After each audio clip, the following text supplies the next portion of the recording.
அன்பு தமிழ் நெஞ்சங்களுக்கு வணக்கம். வெற்றிவேல் வீரவேல்.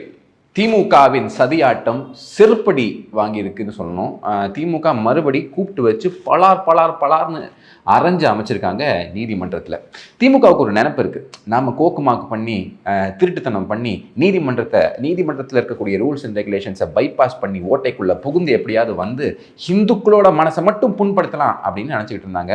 அதெல்லாம் முடியாது. அந்த காலம் மலையேறி போச்சு. இப்போ மலை குன்றிருக்கும் இடமெல்லாம் முருகனுக்கே அப்படிங்கிற அற்புதமான ஒரு தீர்ப்பை இப்போ கொடுத்துருக்காங்க. என்ன ஆச்சு அப்படிங்கிற விஷயத்த பார்ப்போம். உங்களுக்கு எல்லாருக்கும் தெரியும், திருப்பரங்குன்றம் முதல் படை வீடு, நம்ம ஸ்கந்தர் இருக்கக்கூடிய இடம். அந்த மலைக்கு போயிருக்கக்கூடிய எல்லாருக்கும் தெரியும், அடிவாரத்தில் கோயில்.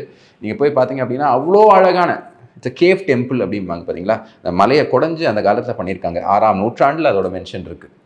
ஸோ அந்த மாதிரி ஒரு பழமை வாய்ந்த ஒரு கோயில்.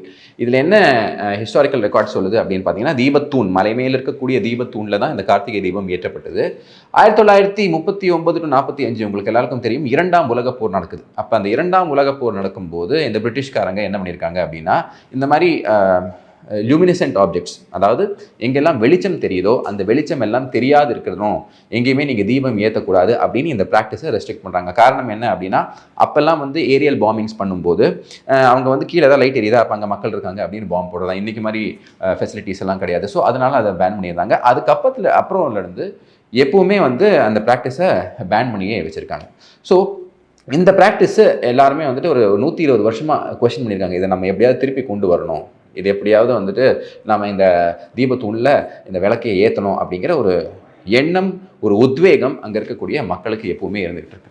ஸோ இது வந்து இந்த லீகல் பேட்டிலும் போச்சு. இன்ஃபேக்ட் லாஸ்ட் டைம் 2005 நினைக்கிறேன், அந்த நேரத்தில் வந்து நீதிமன்றம் செல்லும்போது அங்கே இருக்கக்கூடிய இஸ்லாமியர்கள், நல்லா புரிஞ்சுக்கோங்க, இதில் இஸ்லாமியர்களுக்கு வருஷத்துக்கு ஒரு தடவை அந்த மலைக்கு மேலே போய் அந்த தீபத்தூணில் கார்த்திகை தீபம் அன்னைக்கு தீபம் ஏற்றினா இஸ்லாமியர்களுக்கு எந்த பிரச்சனையும் இருக்க போகிறதில்ல. அதுதான் நீதிமன்றமும் சொல்லியிருக்கு. இன்ஃபேக்ட் அவங்க எந்த பிரச்சனையும் இல்லை. ஒரு அஃபிடவிட்டும் அவங்க சப்மிட் பண்ணியிருக்காங்க. அந்த அஃபிடவிட் நான் உங்களுக்கு காட்டுறேன். இதுக்கு முன்னாடி அவங்க சப்மிட் பண்ணாங்க, எங்களுக்கு எந்த பிரச்சனையும் இல்லை. அப்போ ஒரு 15 மீட்டர் தள்ளி நீங்கள் அந்த சிக்கந்தர் தர்கா அப்படின்னு ஒன்று இருக்குது. தர்காலாம் தொழக்கூடாது, இஸ்லாமில் அது ப்ரொஹிபிட்டட் அப்படின்னு சொல்லியிருந்தாலும் கூட ஒருத்தங்க நம்பிக்கைக்குள்ளே போய் நம்ம நோண்டி பார்க்கக்கூடாது. அது எப்படியோ போகுது. பட் ஆனால் 15 மீட்டருக்குள்ளே நீங்கள் ஏற்றிக்கலாம் அப்படின்னாங்க. எங்கே வேணாலும் ஏற்றிக்கலாம் அப்படின்னு முன்னாடி ஜட்ஜ்மெண்ட் இருந்தது. ஸோ இப்போ இந்த தீபத்தூணில் ஏற்றலாமா கூடாதா அப்படிங்கிற கேள்வி நம்மளோட மெட்ராஸ் ஹைகோர்ட் முன்னாடி வருது. திரு ராம ரவிக்குமார் அவர்கள் இதை கொண்டு வர்றாரு. ஸோ அருண் சுவாமிநாதன் அவர்களோட கவுன்சில் அப்பியர் ஆகிறாங்க.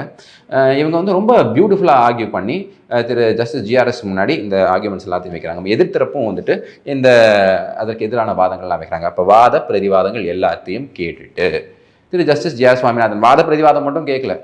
அவர் என்ன பண்ணியிருக்காரு அப்படின்னு பார்த்தீங்கன்னா, அந்த திருப்பரங்குன்றம் மலையை விசிட் பண்ணியிருக்காரு, அந்த கோயிலை விசிட் பண்ணியிருக்காரு. அங்கே என்னெல்லாம் நடக்குது, தர்காவுக்கும் எதுக்கும் எவ்வளோ டிஸ்டன்ஸ் அப்படின்னு எல்லாத்தையும் இவர் போய் ஃபிசிக்கலாக இன்ஸ்பெக்ட் பண்ணியிருக்காரு. என்னையா ஜட்ஜெல்லாம் கவுண்டுக்கு போகிறீங்க அப்படின்னா, நமக்கு தெரிஞ்ச வட்டாரங்கள்லேருந்து கேட்டது என்ன அப்படின்னா, அவர் ஒரு அட்வொகேட்டாக இருக்கும்போது எந்த கேஸாக இருந்தாலும் ஃபீல்டு விசிட் பண்ணுறது உண்டு. ஸோ இந்த கேஸ் ரொம்ப சென்சிட்டிவான கேஸ், ஃபீல்டு விசிட் பண்ணலாம்னு சொல்லிட்டு அவரே ஏறி போயிருக்காரு திருப்பரங்குன்றம் மலையில். அவரெல்லாம் போயிட்டு அவர் ஒரு ஜட்மெண்ட் கொடுக்குறாரு. என்ன கொடுக்குறாரு அப்படின்னா, தீபத்தூணில் விளக்கேற்றப்பட வேண்டும் அப்படின்னு. உங்களுக்கு எல்லாருக்கும் தெரியும், இந்த திமிரு பிடிச்ச எகத்தாளம் பிடிச்ச இந்த இந்துக்களின் மனதை மட்டும் புண்படுத்தக்கூட சனாதன தர்மத்தின் எதிராக இருக்கக்கூடிய இந்த திமுக அரசு, அது வெறும் வாய் வார்த்தை கிடையாதுன்னு நாங்கள் சொல்லும்போது எல்லாரும் நிறைய பேர் சொல்லுவாங்க, பாருங்கள் மத கலவரத்தை தூண்டுறதுக்கு இங்கே அயோக்கிய பயலுக அப்படின்லாம் சொல்லுவாங்க. உண்மையில் நான் சொல்கிறேன், ஒரு இந்து போல மத நல்லிணக்கத்தை போற்றக்கூடிய மதம் இந்த உலகத்திலேயே கிடையாதுங்க. இந்துக்கள் வாண்ட் பீஸ். நீங்கள் எல்லாருமே இந்துக்கள் தான் அப்படின்னு நினைக்கக்கூடிய ஆட்கள், நீங்கள் எல்லாருமே நம்ம ஆட்கள் தான் அப்படின்னு நினைக்கக்கூடிய ஆட்கள். நீங்கள் கடவுளை கும்பிடுங்க, கும்பிடாமல் போங்க, உங்களுக்கும் எனக்கும் பெரிய வித்தியாசம் இல்லை அப்படின்னு நம்பக்கூடிய ஒரு ஒரு வாழ்க்கை முறை தான் இந்த ஹிந்து வாழ்க்கை முறை. ஸோ இது போன்ற ஹிந்து வாழ்க்கை முறையை கடைப்பிடிக்கக்கூடிய நாம் என்ன கேட்குறோம், கார்த்திகை தீபத்துக்கு அன்றைக்கி இங்கே இந்த தீபத்தூணில் ஏற்றணும் அப்படின்னு. ஹெச்ஆர்என்சி என்ன பண்ணுது பாருங்க. ஹெச்ஆர்என்சி என்ன பண்ணுதுன்னா, அப்பீலுக்கு போகுது.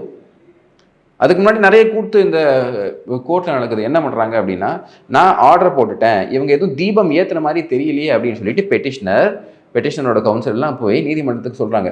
அப்போ அவங்க சொல்கிறாங்க, ஏஏஜி அதாவது அரசு தரப்பு வக்கீல் என்ன சொல்கிறாங்கன்னா, 6 மணிக்கு தானே, 6 மணிக்கு மேலே பார்த்துக்கலாம், ஏன்னா 6:05 தானே ஏற்றுவோம், அதுக்குள்ளே நீங்கள் வந்து கண்டெம்ட் எடுக்க முடியாது, நான் கொடுத்த ஆர்டருக்கு கண்டெம்ட் எடுக்கிறேன் அப்படின்னு திரு ஜிஆர்எஸ் சொல்லும்போது ஏஏஜி வந்து சொல்கிறார், 6 மணிக்கு தானே சார், இன்னும் 6 மணி ஆகலையே அப்படின்னு. சரி, நம்ம 6 மணி வரையும் வெயிட் பண்ணலான்னு பார்த்து 6 மணிக்கும் இவங்க எந்த வேலையும் பண்ணல. இதில் என்ன ஹைலைட் அப்படின்னா, இங்கே எக்ஸிக்யூட்டிவ் ஆஃபீஸர் இருக்காரு பார்த்தீங்களா, எக்ஸிக்யூட்டிவ் ஆஃபீஸரை ரீச் பண்ண முடியலையா. எப்படி இருக்குது பாருங்கள். அதாவது இவ்வளோ முக்கியமான நாள் கார்த்திகை தீபத் திருநாள், நம்மலாம் தீபாவளியை விட அதிகமாக கொண்டாடக்கூடிய ஒரு நாள் எது அப்படின்னு பார்த்தீங்கன்னா இந்த கார்த்திகை தீபத் திருநாள். அந்த நாளைக்கு திருப்பரங்குன்றம் எக்ஸிக்யூட்டிவ் ஆஃபீஸரை ரீச் பண்ண முடியல அப்படின்னா எந்த லெவலுக்கு இவங்களோட அட்மினிஸ்ட்ரேஷன், டெம்பிள் அட்மினிஸ்ட்ரேஷன் இருக்குது. இதுக்கு தான் இந்த மாதிரி ஆட்கள் எல்லாம் should be kicked out from the government அப்படின்னு நம்ம சொல்கிறோம். ஸோ அவங்க ரீச் பண்ணலன்னு சொன்னோடனே மாண்புமிகு நீதியரசர் என்ன பண்ணுறாரு, அப்போ போலீஸும் பண்ணுற மாதிரி தெரியல, ஏன் கோர்ட் ஆர்டரை நீ வந்துட்டு இம்ப்ளிமெண்ட் பண்ண மாட்டேன். வெளியில் சிஐஎஸ்எஃப்னு இருப்பாங்க, சென்ட்ரல் இண்டஸ்ட்ரியல் செக்யூரிட்டி ஃபோர்ஸ். அவங்க வந்துட்டு ஒரு பேராமிலிட்ரி ஃபோர்ஸ். அவங்களோட வேலை என்ன அப்படின்னு பார்த்தீங்கன்னா இந்த கிரிட்டிக்கல் இன்ஃப்ராஸ்ட்ரக்சர்லாம் இருக்குது பார்த்தீங்களா, நியூக்ளியர் பவர் பிளான்ட்டு, ஏர்போர்ட்டு, அப்புறம் ஜட்ஜஸ்ஸு அண்ட் வக்கீல், அதாவது கோர்ட் ப்ரெமிசஸ், இது எல்லாத்தையும் ப்ரொடெக்ட் பண்ணுறதுக்கு அவங்க இருப்பாங்க. அவங்க ஒரு paramilitary force comes directly under the home ministry. So அவங்கள கூப்பிட்டு அங்கே கமாண்டண்ட்டை கூப்பிட்டு நீங்கள் ஒரு கம்பெனி ஆட்களை போய் பெட்டிஷனரோட ரைட்டை என்ஃபோர்ஸ் பண்ணுங்கள், கோர்ட் ஆர்டரை என்ஃபோர்ஸ் பண்ணுங்கள் அப்படின்னு அனுப்பிச்சிட்டார். அப்போ நிறைய பேர் சொல்லுவாங்க சிஐஎஸ்எஃப் எப்படி சார் யூஸ் பண்ணலாம், அவங்க வந்து இண்டஸ்ட்ரியல் செக்யூரிட்டி ஃபோர்ஸ் தானே, கிரிட்டிக்கல் இன்ஸ்டலேஷன்ஸை இன்ஸ்டால் பண்ணுறது தானே அப்படின்னு. அங்கே ஒரு வேலை அங்கே இருக்கக்கூடிய பக்கத்தில் இருக்கக்கூடிய கோயம்புத்தூரில் இருக்கக்கூடிய சிஆர்பிஎஃப் ஐஜி கிட்ட ஃபோன் பண்ணி கூட இதை சொல்லியிருக்கலாம், அங்கேருந்து கம்பெனியை மூவ் பண்ணியிருக்கலாம், ஏதாவது ஒன்று பண்ணியிருக்கலாம். பட் ஐடியா என்ன அப்படின்னா போலீஸ் மேலே நம்பிக்கை இல்லை நீதிபதிகளுக்கு. போலீஸ் இது பண்ணாதுன்னு தெரியுது, அதே போல் அவங்க பண்ணலை. அப்போ நம்ம போலீஸ் இங்கே குறை சொல்ல, நம்ம என்ன சொல்லணும் அப்படின்னா மேலே இருக்கக்கூடிய போலீஸ் மந்திரி யார், நம்ம எம்கே ஸ்டாலின் அவர்கள். அவர் இது பண்ண மாட்டார், அவர் இந்த விஷயம் சால்வ் ஆகணும்னு நினைக்கவே மாட்டார். அதனால தான் இந்த பிரச்சனை எரிய விட்டே இருக்காங்க. எல்லாரும் என்ன சொல்கிறாங்க, அங்கே இருக்கக்கூடிய திருப்பரங்குன்ற மக்கள் என்ன சொல்கிறாங்கன்னா, சார் வந்து தீபத்தை ஏற்றிட்டு போயிட்டே இருந்தால் எந்த பிரச்சனையும் இல்லை சார், எதுக்கு இதை பிரச்சனை பண்ணிருக்கீங்க, இது எல்லாத்தையும் 144 போட்டு. அங்கே தான் இப்போ அடுத்த விஷயம். ஸோ இந்த ஆர்டர் வந்த உடனே என்ன பண்ணுறாங்க அப்படின்னா செக்ஷன் 144 என்ன, கும்பல் கூடக்கூடாது. சிஆர்பிசியில் இந்த டிஸ்ட்ரிக்ட் கலெக்டர் உடனே போடுறார், ஆர்டர் வருது உடனே போடுறார். அப்போ இந்த சிஐஎஸ்எஃப் கம்பெனியோட பெட்டிஷனர்ஸ் அங்கே போகும்போது அனுமதிக்கலை. Sir this is in direct contempt of the court order அப்படின்னு சொன்னால் பரவாயில்ல, நாங்கள் கண்டெம்ப்ட் ஃபேஸ் பண்ணிக்கிறோங்கிற அளவுக்கு ஏகத்தாளம். அப்போ இங்கே இருக்கக்கூடிய அந்த கமிஷனர் ஆஃப் போலீஸாக இருந்தாலும் சரி, அங்கே இருக்கக்கூடிய எஸ்பியாக இருந்தாலும் சரி, இதெல்லாம் பீயிங் நோட்டட் சார், இதெல்லாம் பீயிங் நோட்டட். உங்களோட வேலை என்ன, ஒரு அட்மினிஸ்ட்ரேட்டிவ் ஆர்டரோ இல்லை ஒரு எக்ஸிக்யூட்டிவ் ஆர்டரோ ஒரு ஜுடிஷியல் ஆர்டரோ உங்ககிட்ட வந்தால் ஜுடிஷியல் ஆர்டருக்கு தான் நீங்கள் முக்கியத்துவம் கொடுக்கணும். மேலே இருந்து சொன்னாங்க, அன்அஃபிஷியலாக சொன்னாங்க, அதுக்காக நீங்கள் கேட்பீங்க. நீங்கள் ஒரு பர்மனெண்ட் எக்ஸிக்யூட்டிவ் தானே, கண்டினியூ ஆகணும்ல. அடுத்த கவர்மெண்ட் வரும்போது நீங்கள் பண்ண வேலையெல்லாம் அவங்க ரெக்கார்டில் இருக்குமா இல்லையா, how you have directly violated the judicial order அப்படின்னு. இதெல்லாம் என்ன எந்த லெவலுக்கு அரகன்ஸ் பாருங்க. ஸோ இந்த மாதிரி விஷயங்கள் நடக்குது. அப்போ இது நடந்த உடனே நம்ம ஹெச்ஆர்என்சி என்ன பண்ணுது அப்படின்னா, நாங்கள் அப்பீலுக்கு போகிறோம். நல்லா புரிஞ்சுக்கோங்க, பொதுமக்களுக்கு புரிஞ்சுக்க வேண்டிய விஷயம் என்னென்ன அப்படின்னா, ஒரு கோர்ட் ஆர்டர் இருக்குன்னு வச்சுக்கோங்க, அது அப்பீலுக்கு போயிட்டோம் அப்படிங்கிற ஒரே காரணத்துக்கு வேண்டி அந்த ஆட்டோமேட்டிக் ஸ்டே எல்லாம் ஆகாது. அந்த ஆர்டரை வந்து இம்ப்ளிமெண்ட் பண்ணுறதுக்கு நாங்கள் அப்பீலுக்கு போயிட்டோம்னா அது ஸ்டே ஆகணும் அப்படின்றலாம் கிடையாது. ஸோ அந்த ஆர்டரை இம்ப்ளிமெண்ட் நீங்கள் பண்ணணும், இல்லைனா ஸ்டேக்கு ஏதாவது காட்டுங்க, ஒரு இன்ட்ரிம் இன்ஜங்ஷன் வாங்கிட்டு நீங்கள் வரணும். ஸோ இந்த ஆர்டர் ஸ்டேஸ். இப்போ இவங்க என்ன பண்ணுறாங்கன்னா, நான் அப்பீலுக்கு போகிறேன்னு சொல்லிட்டு இதே மதுரை கிளை கிட்ட டிவிஷன் பெஞ்ச் கிட்ட, இது சிங்கிள் ஜட்ஜ் பெஞ்ச், இப்போ டிவிஷன் பெஞ்சுக்கு போகிறாங்க. அப்போ டிவிஷன் பெஞ்சில் யார் உட்காந்துருக்காங்க அப்படின்னு பார்த்தீங்கன்னா justice G Jayachandran and justice K Ramakrishnan அவர்கள் உட்காந்துருக்காங்க. ஸோ அவங்க முன்னாடி போய் பயங்கரமாக வாதாடுறாங்க. இதில் என்ன அப்படின்னு பார்த்தீங்கன்னா, தர்கா சைட்லேருந்தும் இப்போ இம்ப்ளீட் பண்ணிக்கிறாங்க. தர்கா சைடில் இதுக்கு முன்னாடி வரவே இல்லை, இந்த இஷ்யூ போய்கிட்டு இருக்கு, அவங்க இம்ப்ளீட் பண்ணவே இல்லை. அப்போ இந்த தடவை தர்கா சைட்லேருந்தும் உள்ளே வந்திருக்காங்க. ஏன்னா அவங்க தான் அஃபெக்டட் பார்ட்டி அப்படிங்கனால அவங்களும் உள்ளே வந்திருக்காங்க. ஸோ அவங்க தரப்பு வாதத்தை கேட்குறாங்க. அப்புறமா திரு ரவீந்திரன் அவர்கள் வாதத்தை கேட்குறாங்க. இந்த சைடில் யார் அப்படின்னு பார்த்தீங்கன்னா, பெட்டிஷனர் தரப்புலேருந்து திரு எம்ஆர் வெங்கடேஷன் தடவை அப்பியர் ஆகிறார் டிவிஷன் பெஞ்ச் முன்னாடி. அப்போ எம்ஆர் வெங்கடேஷ் சொல்லக்கூடிய விஷயங்கள் சிம்பிள். என்ன அப்படின்னா, பிரிட்டிஷ் காலத்தில் இவங்க ஒன்று ப்ராக்டிஸ் ஃபாலோ பண்ணோம் அப்படின்னு இருக்கிறதுனால நாங்கள் அதை ஃபாலோ பண்ணோன்னு கிடையாது சார். காலமாக ஒரு சம்பிரதாயம் இருந்திருக்கு, பிரிட்டிஷ் காலில் அது துண்டிக்கப்பட்டிருக்கு. நான் ஏன் பிரிட்டிஷ் காலத்தில் இருக்கிறத மட்டும் ஃபாலோ பண்ணோம் அப்படிங்கிறது தான் ஒரு முக்கியமான வாதமாக எம்ஆர் வெங்கடேஷ் அவர்கள் வச்சார். ஸோ இந்த வாத பிரதிவாதங்கள் எல்லாத்தையும் கேட்டுட்டு 2 அப்சர்வேஷன்ஸ் முக்கியமாக இந்த பர்டிகுலர் கேஸில் கொடுக்கப்பட்டது. என்னென்னா, ஃபர்ஸ்ட் அப்சர்வேஷன் ரொம்பவே முக்கியமானது. மத நல்லிணக்கத்தை பேண வேண்டும் என்பதற்காக எந்த ஒரு மதத்தின் ரிலீஜியஸ் ப்ராக்டிஸையும் எப்படி நீங்கள் தடுப்பீங்க?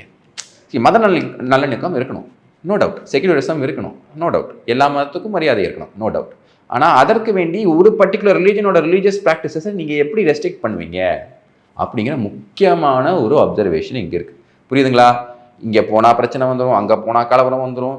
நீயா மைண்டில் ஒன்று கிரியேட் பண்ணிட்டு நீயா ஒரு பொருளையை கிடைப்பு பண்ணிட்டு கடைசியாக எப்போ சார் மத கலவரம் வந்துச்சு? நீங்கள் இந்த ஒரு பயத்தை கிரியேட் பண்ணிவிட்டு ஓஹோ இவங்க இங்கே வந்தால் இந்த மாதிரி பிரச்சனை வந்துடும் அப்படின்னு சொல்கிறது, இதெல்லாம் ஏற்றுக்க முடியாது. என்னோட ரிலீஜியஸ் ப்ராக்டிஸை நான் ஃபாலோ பண்ணுறது என்னோட ஃபண்டமெண்டல் ரைட். அதை என்ஃபோர்ஸ் பண்ணுறதுக்கு நான் கான்ஸ்டியூஷனல் கோர்ட்டுக்கு போயிருக்கேன். ஸோ அந்த கேள்வி ஒன்று வைக்கிறார். ரெண்டாவது கேள்வி ஒன்று வைக்கிறாரு, இந்த டைமிங் ஆஃப் த 144, நீ இந்த 144 போட்டிருக்கே அது எப்போ போட்டிருக்கீங்க அப்படின்னு கேட்டு தெரிஞ்சுக்கிறார். அதாவது இந்த கவர்மெண்ட்டு கோர்ட் ஆர்டரை மீற வேண்டும் என்பதற்காக செக்ஷன் 144 தடையை போட்டிருக்கிறது அப்படிங்கிறது நீதிமதிகளும் புரிஞ்சுக்கிட்டாங்க. அப்போ இது எல்லாத்தையும் கேட்டுட்டு ஆர்டர்ஸை ரிசர்வ் பண்ணுறாங்க. அப்போ ஒரு பயங்கர ஒரு அமைதியாக இருக்குது. இந்த பக்கம் ஆட்கள் வந்து ஒரே ஒரு டென்ஷனாக இருக்காங்க பெட்டிஷனர் சைடில். அப்புறமா ஹெச்ஆர்என்சி டைமில் அவங்களுக்கு கவலையே இல்லை, கேடு கேட்டு போனால் என்ன அப்படிங்கிற மாதிரி தான் அவங்க இருக்காங்க. So everybody is anxiously waiting for the judgement.